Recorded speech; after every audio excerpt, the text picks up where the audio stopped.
কিরে লালপুরি, তোর বাজেট কি আছে? 1000 টাকা।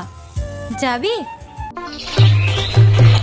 আমাদের তো টাকা পয়সা মেলায় আছে, তাই যে শীতকাল আসছে, গরিবদেরও ওই যে বোট বেশি নিয়ে একটা ফকির নিয়ে ওরা তো সব শীতে যাবে কাঁপছে, তো ওরা কিছু হবে। চল তাহলে সামনে দিয়ে দেখা হয় বসে। আমার তো মেলা করে বন্ধু আছে, সবদিন রিয়াজ ডাকবি। রিয়াজ ভাই বাইরে আসিস ভাই, রিয়াজ ভাই বাইরে বাইরে একটু প্ল্যান করেছি। বল কি? আচ্ছা সরে দেবো। হ্যাঁ আমরা একটু গরিবদের টাকা টাকা আমাকে কম্বল টম্বল প্ল্যান করবেন নেই। আসছি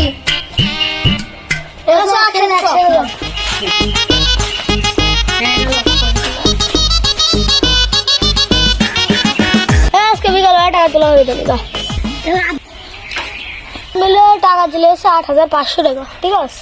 জি চল তাহলে মরলের কাছে জমা দিয়ে যায়। মরলের টাকা বলো টাকা খরচ করবেন না, ঠিক আছে?